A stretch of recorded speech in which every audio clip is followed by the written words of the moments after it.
Hi, I'm Detective Incognito. Welcome to another investigation. I explore strange events, forgotten discoveries, and questions that still challenge what we know about our world. What you're about to hear might change the way you see everything. On May 14, 2004, a scientist was found dead in the driveway of his childhood home. Eugene Malov had spent 15 years defending one of the most controversial discoveries in modern physics: cold fusion, the promise of unlimited clean energy generated at room temperature. Some called him a visionary. Others called him deluded, but everyone agreed he was dedicated. His death came just weeks after the Department of Energy agreed to re-examine the phenomenon he'd championed for over a decade. Was his death connected to his work, or was it simply tragic timing? Subscribe now to understand why this scientist's research remains debated decades later. Like this video if you believe science deserves honest investigation regardless of controversy. The story of Eugene Malov is about more than cold fusion. It's about what happens when a scientist stakes everything on a discovery the establishment rejects. The story begins on March 23, 1989, at the University of Utah. Two electrochemists, Martin Fleischmann and Stanley Pons, held a press conference that would change their lives forever. They announced they had achieved nuclear fusion at room temperature, using nothing more than palladium electrodes, heavy water, and electrical current. Their apparatus was elegantly simple: a jar containing heavy water, with a palladium cathode and platinum anode. When electric current flowed through the system, temperatures rose dramatically, from 30 degrees Celsius to 50 degrees, over 4 days. The excess heat couldn't be explained by chemical reactions alone.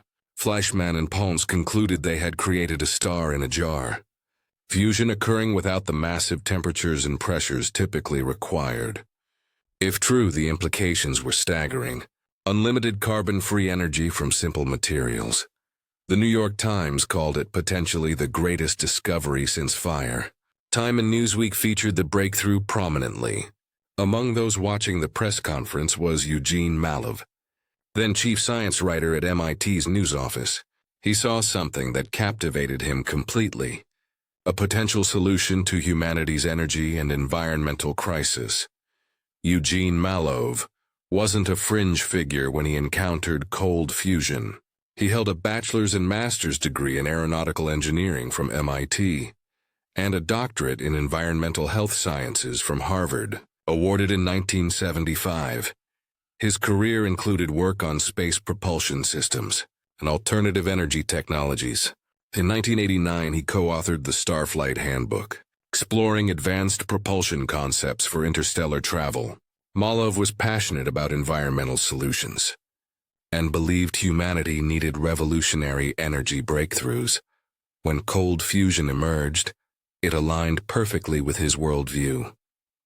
But Malov's interest wasn't merely philosophical. As MIT's chief science writer, he had access to the institution's cold fusion replication attempts. MIT's Plasma Fusion Center, a leader in hot fusion research, conducted experiments testing Pons and Fleischmann's claims. What Malov discovered in those experiments would change his life trajectory permanently. He began investigating the data carefully, comparing published results with original laboratory notes. What he found troubled him deeply. The MIT Plasma Fusion Center announced that their cold fusion experiments had failed. No excess heat detected. The published results showed a flat line, where temperature increases should have appeared if fusion occurred. This negative result became influential evidence against cold fusion's validity. But Malov obtained the original laboratory notebooks. What he saw shocked him. The actual experimental data showed positive results: temperature increases that suggested excess heat generation. Yet the published graph had been altered. The positive spike had been smoothed into a flat line. Malov confronted MIT administration about the discrepancy. He argued that data manipulation had occurred, whether intentional or not, and that the negative results were misleading. MIT officials disputed his interpretation. The controversy escalated. Malov believed he witnessed scientific suppression, driven by researchers protecting hot fusion funding. If cold fusion worked, billions invested in magnetic confinement fusion might seem wasteful. In 1991, unable to reconcile his concerns with institutional response, Malov resigned from MIT. In protest, his resignation marked the beginning of a 15-year crusade that would define and ultimately end his life. The Department of Energy had already declared cold fusion effectively dead. In November 1989, Nature's editor stated it would remain dead for a long, long time, but Malov refused to accept that verdict. After leaving MIT, Malov dedicated himself completely to cold fusion advocacy. In 1991, he published Fire from Ice, a comprehensive account of cold fusion experiments and alleged institutional suppression. The book was nominated for a Pulitzer Prize. It documented not only the science but also what Malov perceived as systematic dismissal of legitimate research. In 1994, he founded Infinite Energy magazine, providing a platform for cold fusion researchers and other alternative energy technologies. Mainstream journals wouldn't publish. He also established the New Energy Foundation, a nonprofit organization supporting unconventional energy research. Arthur C. Clarke, the renowned science fiction author and futurist, numbered among his supporters. Malov's dedication came at enormous personal cost. His mainstream scientific career was destroyed. Financial pressures mounted as he poured resources into his publications and foundation. He maintained his childhood home in Norwich, Connecticut, renting it to generate income while he pursued his mission. By 2004, something remarkable happened. The Department of Energy agreed to conduct a new review of cold fusion research. 15 years of accumulating evidence from researchers worldwide had prompted reconsideration. Malov saw this as vindication. Perhaps the scientific establishment would finally acknowledge what he'd been arguing all along. On May 14, 2004, Eugene Malov drove to his Norwich property. Recent tenants had been evicted, and he needed to clean the residence before new occupants arrived. Sometime that afternoon, in the driveway where he'd played as a child, Malov was attacked. He was beaten and stabbed. Investigators later determined he suffered 32 lacerations to his face. His minivan was stolen, and later found abandoned at Foxwoods Casino. When news of his death spread, conspiracy theories emerged immediately. Had oil companies silenced him? Was it a disgruntled inventor whose work Malov had criticized? Some suggested government agencies or corporate interests threatened by cold fusion breakthrough. The timing seemed impossibly suspicious. Just as cold fusion was receiving renewed official attention, its most vocal advocate was dead.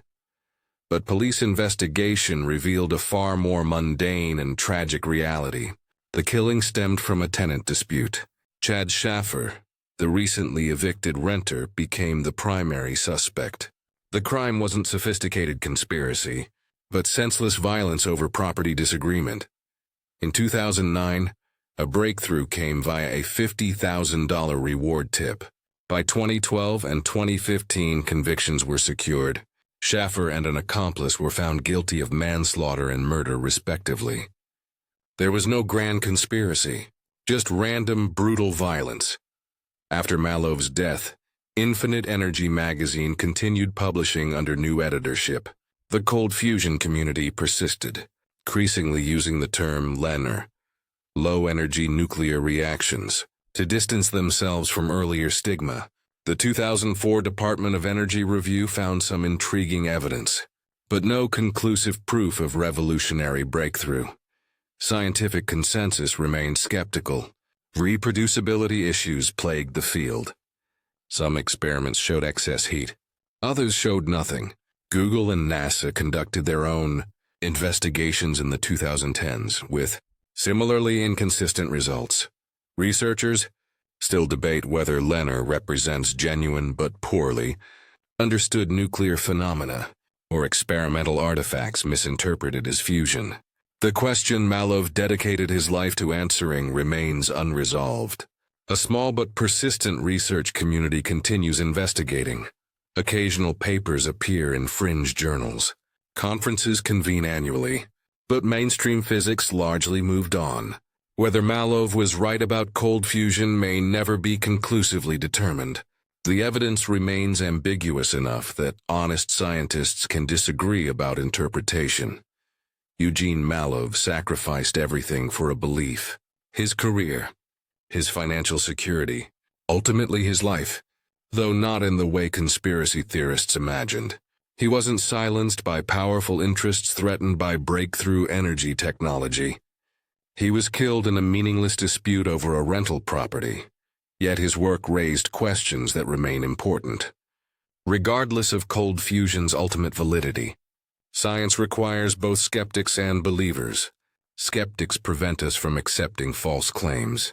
Believers prevent us from dismissing revolutionary possibilities prematurely. Malov embodied the believer archetype completely, perhaps too completely. He saw suppression, where others saw legitimate scientific rejection of inadequate evidence. But his passion for truth, however misguided others might judge it, reflected something essential in scientific inquiry: the willingness to challenge consensus when evidence seems to demand it. The cold fusion debate hasn't ended. Our research continues in laboratories worldwide. Perhaps someday conclusive evidence will emerge, validating or refuting the phenomenon definitively. Until then, Malov's legacy remains as ambiguous as the science he championed. His death was senseless, a reminder that violence can strike anyone regardless of their work's importance. But his dedication to seeking truth, to questioning established narratives, to believing that revolutionary breakthroughs remain possible, that dedication wasn't senseless. It represents something fundamental in human nature: the drive to discover, to challenge, to imagine that we might change everything. Science advances when we're willing to question, to investigate, sometimes to sacrifice everything for what we believe might transform the world. Eugene Malov did exactly that. Whether history will vindicate him remains to be seen, but his commitment to pursuing truth deserves to be remembered and respected, even by those who believe he was wrong. If you liked what you just saw, like the video, subscribe to the channel, and activate the bell. Leave your opinion in the comments below to let me know what you thought. Thanks for sticking around, and see you in the next video.